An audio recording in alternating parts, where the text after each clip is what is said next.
Russell पलूजा के review वाले brand new episode में आप सब लोगों का वेलकम है। इस एपिसोड में हम बात करेंगे आज के WWE के पहली रसल पलूजा के बारे में, जिसके स्टार्टिंग में द बीस्ट इनकॉर्नेट ब्रॉक लेसनर ने एक दो नहीं बल्कि 6-7 F5 हिट कर दिए जॉन सीना को। मेन इवेंट के अंदर ड्रू मैकिंटायर और कोडी रोड का क्या कमाल का मैच रहा। साथ ही में CM पंक और AJ ली ने बुरी तरीके से पहल दिया सेथ रॉलिंस और बेकी लिंच को। साथ ही में शो के ऊपर नाइट चैंपियन भी देखने को मिली, अंडरटेकर भी शो के ऊपर थे और भी चीजें हुई। तो वीडियो काफी इंटरेस्टिंग होने वाली है, एंड तक देखिए। अगर पसंद आए तो वीडियो को लाइक शेयर और फर्स्ट टाइम विजिटर चैनल को जरूर से सब्सक्राइब करें। तो इंट्रो के बाद विदाउट वेस्टिंग ज्यादा time let's begin this video.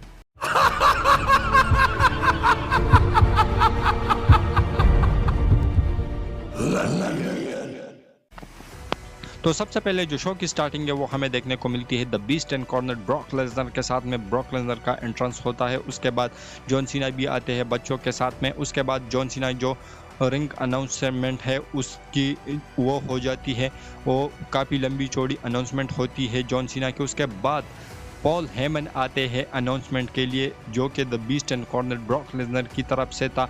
और यहाँ पर जो क्राउड था वो बिल्कुल पट जाता है और पॉल हेमन और ब्रॉक लेसनर दोनों एक साथ सेम पेज के ऊपर वापस से आ चुके होते हैं।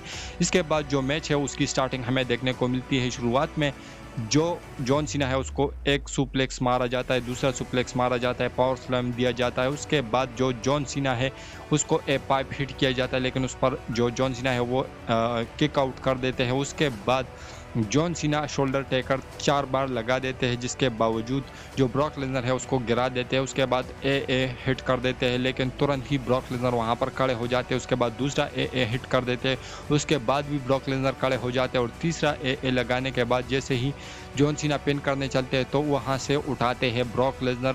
जॉन सीना को एक F5 हिट कर देते हैं, दूसरा हिट कर देते हैं, तीसरा हिट कर देते हैं और ऐसा करते करते उन्होंने 6 F5 हिट कर दिए जॉन सीना को और यहाँ पर पिन कर दिया उन्होंने जॉन सीना को और मैच के अंदर विक्ट्री अर्न करी। तो जो बीस्ट वाला ब्रॉक लेसनर है वो वापस से आ चुका है। उसके बाद जो रेफरी है उसको उठाते हैं, उसको भी एक F5 हिट कर देते हैं, उसके रिंग के बाहर फेंक देते हैं और उसके बाद जॉन सीना को एक बार फिर से उठाते हैं, एक और F5 हिट कर देते हैं और इसी तगड़े तरीके से जो ब्रॉक लेसनर है वो रिंग को लीव करते हैं। तो जो ब्रॉक लेसनर है उन्होंने तगड़े तरीके से कमबैक कर लिया है और सुपर जॉन सीना को हराया है। तो ऐसे में WWE के पास काफ़ी बड़े प्लान्स है the beast and corner Brock Lesnar के लिए। इसके बाद जो नेक्स्ट चीज़ हमें शो के ऊपर देखने को मिली वो था टैग टीम में, जहां पर ऊसोस फेस कर रहे थे Bronson reads and Bron Breakker को। और ये मैच भी काफ़ी ज़्यादा कमाल का था, काफ़ी ज़बरदस्त था। शुरुआत में जो ऊसोस है उन्होंने काफ़ी तगड़ी पकड़ बना ली थी, लेकिन उसके बाद जो ब्रॉन ब्रेकर है उन्होंने स्पेयर भी टोका, उसके बाद जे ऊसो ने भी स्पेयर टोका। हमें जो सुपर किक्स है वो भी देखने को मिली इस मैच के अंदर, लेकिन एंड में जो ब्रॉन्सन रीड है वो एक जो स्प्लैश है वो मून सॉल्ट है आई थिंक उसके लिए जाते हैं, लेकिन वहाँ पर कोई था नहीं तो वो रिंग मैट के ऊपर काफ़ी बुरी तरीके से जो है वो लगते हैं। उसके बाद जो अनाउंसर डिस्क है वहाँ पर भी इन दोनों को पटका जाता है। उसके बाद जो स्टील चेयर है उसका भी हमें तगड़ा वाला रोल देखने को मिला, लेकिन यहाँ पर जो LA नाइट थे वो मैच रेफरी थे। उसके बाद जे ऊसो स्टील चेयर लेते हैं और उसके साथ जो ब्रॉन्सन रीड ब्रॉन ब्रेकर है उन दोनों को बुरी तरीके से पहल देते हैं, लेकिन उसका गलती से ये जो कट है वो लग जाता है पेस के ऊपर और वहाँ से वो काफ़ी ज़्यादा तगड़ा वाला खून आ रहा था जो जे ऊसो है उसके पेस से, और वो काफ़ी ज़्यादा लड़खड़ा भी रहे थे। उसके बाद जो ब्रॉन ब्रेकर है उन्होंने दोनों को तगड़े वाला एक साथ ही एक स्पेयर ठोक दिया। उसके बाद जे ऊसो को रिंग के अंदर लेके आते हैं, वहाँ पर उनको पिन किया और इसी तरीके से उन्होंने मैच के अंदर विक्ट्री अर्न कर ली। तो ये तगड़ा वाला मैच हमें इन दोनों टीमों के दरमियान देखने को मिला। उसके बाद जो ब्रॉन्सन रीड और ब्रॉन ब्रेकर है ये दोनों पोस्ट करते हैं पॉल हेमन के साथ में। इसके बाद जो नेक्स्ट चीज़ हमें शो के ऊपर देखने को मिली वो था ईओ स्काई और स्टेफनी वेकर के बीच में WWE वुमेन्स वर्ल्ड टाइटल के लिए मैच, और मैच काफ़ी ज़्यादा कमाल का था, काफ़ी ज़बरदस्त था। शुरुआत में जो ईओ स्काई की परफॉर्मेंस थी वो काफ़ी अलग लेवल की थी। जो डेविल किस हमें जो स्टेफनी वेकर की तरफ से देखने को मिलता है तो वो भी काफ़ी ज़्यादा कमाल का था। उसके बाद जो ईओ स्काई है वो ऐसा दिखाने की कोशिश कर रही थी कि उसके पैर में इंजरी है, लेकिन एंड में जो स्टेफनी वेकर है उन्होंने अपना जो आई थिंक एक तो कौन सा तो स्प्लैश था, आई थिंक स्पेरल स्प्लैश उसको नाम दिया जा रहा था या कोई तो मूव था, उसके साथ ही उन्होंने इस मैच के अंदर ना सिर्फ विक्ट्री अर्न करी बल्कि वो बन चुकी है WWE की नई वुमेन्स वर्ल्ड चैंपियन। तो यहाँ पर स्टेफनी वेकर जो है उसके बाद अपने बाप को भी वो टाइटल को दिखाते हुए नज़र आ रही थी और ये काफ़ी ज़्यादा कमाल का मोमेंट था। इसके बाद जो नेक्स्ट चीज़ हमें शो के ऊपर देखने को मिली वो था मिक्स्ड टैग टीम में, जहाँ पर सेथ रॉलिंस और बेकी लिंच टीम अप कर रही थी अगेंस्ट एजे ली और सीएम पंक, और ये मैच भी काफ़ी ज़्यादा कमाल का था। शुरुआत सीएम पंक और सेथ रॉलिंस करते दोनों बुरी तरीके से एक दूसरे को पेल रही थी, और इस मैच के अंदर जितने काफ़ी ज़्यादा कमाल के मूवमेंट्स हमें देखने को मिले तो वो काफ़ी अलग लग रहा था। उसके बाद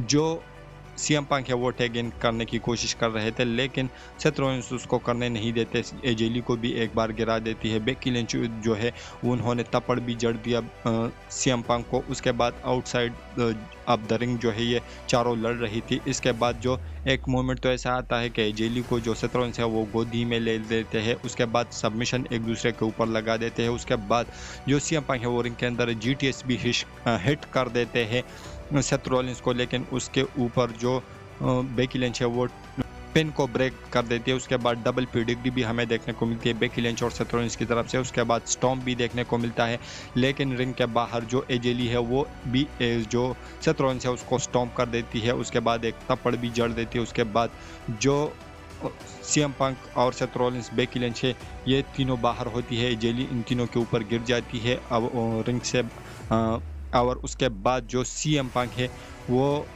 तो खड़े नहीं हुए, लेकिन बेकी लिंच और एजे ली वो रिंग के अंदर आती है और वहाँ पर जो एजे ली है उन्होंने अपने सबमिशन मूव के अंदर फंसा दिया बेकी लिंच को, जिसकी वजह से उन्होंने टैप आउट करवाया और इसी तरीके से एजे ली और सीएम पंक ये मैच जीत जाते हैं। लेकिन ये मैच काफ़ी ज़्यादा कमाल का और काफ़ी ज़बरदस्त है। इसके बाद जो नेक्स्ट चीज़ हमें शो के ऊपर देखने को मिली वो था अंडरटेकर का रिंग के अंदर आना। वो रिंग के अंदर आते हैं काफ़ी बेडेस वाले कैरेक्टर के साथ में। उसके बाद वो अनाउंस करते हैं कि साल 2026 के अंदर हॉल ऑफ फेम के अंदर इंडक्ट होने वाली है और ये पहले इंडक्टी होने वाली है। तो स्टेफनी मैकमैन को जो है वो अनाउंस करते हैं कि वो हॉल ऑफ फेम के अंदर इंडक्ट होने वाली है। उसके बाद ये दोनों गले भी लगते हैं और ये छोटा सा स्वीट सा सेगमेंट हमें अंडरटेकर की तरफ से देखने को मिला। इसके बाद जो नेक्स्ट और मेन इवेंट हमें शो के ऊपर देखने को मिला वो था कोडी रोड और ड्रू मैकिंटायर के बीच में अनडिस्प्यूटेड टाइटल का मैच। ये मैच भी काफ़ी ज़्यादा कमाल का था, काफ़ी ज़बरदस्त था। लेकिन इस मैच के अंदर यूजुअली अगर मैं आप लोगों को बता दूं कि स्मैकडाउन या मंडे नाइट लेवल का मैच था तो गलत नहीं होगा, क्योंकि वही सिग्नेचर मूव ये दोनों लगा रहे थे। और एक मूवमेंट ऐसा इस मैच के अंदर आता है जब जो ड्रू मैकिंटायर है वो क्लेमोर के लिए जाते हैं, जिस तरीके से उन्होंने पहले लगाया था, जहाँ पर कोडी रोड जो है उसको 2-3 हफ्ते के लिए गायब किया था। तो वहाँ पर जो अनाउंसर डेस्क है उसके पास में क्लेमोर के लिए जाते हैं, लेकिन वो हट जाते हैं और उसका जो पैर है वो अनाउंसर डेस्क के अंदर चला जाता है। उसके बाद वो जो पैर है उसके अंदर काफ़ी ज़्यादा सीरियस इंजरी आती है मैच के दौरान। ऐसा नहीं कि सीरियस में वो इंजर्ड है, लेकिन मैच के अंदर उसका जो पैर है वो ज़्यादा compete करने के काबिल नहीं था। उसके बाद वो रिंग के अंदर जाते हैं, वहाँ पर क्रॉस रोड लगता है, लेकिन उसके ऊपर जो ड्रू मैकिंटायर है वो किक आउट कर देते हैं। उसके बाद वो क्लेमोर के लिए जाते हैं, लेकिन जैसे ही जाते हैं तो वो वहीं पर गिर जाते हैं। उसके बाद जो कोडी रोड है वो क्रॉस रोड लगा देते हैं और इसी तरीके से उन्होंने पिन कर दिया ड्रू मैकिंटायर को और इस मैच के अंदर अपनी जो टाइटल है उसको सक्सेसफुली रिटेन भी किया। तो आज का जो शो था ओवरऑल काफ़ी ज़्यादा कमाल धमाल था। तो आप लोगों को कैसा लगा वेल इसके रिगार्डिंग अपने नीचे कमेंट सेक्शन में ज़रूर दीजिए और मज़ीद ऐसे इंटरेस्टिंग वीडियोस के लिए लाइक शेयर और सब्सक्राइब करें चैनल को। मिलते हैं नेक्स्ट वीडियो के अंदर काफ़ी ज़्यादा जल्दी। तो until that time goodbye, see you.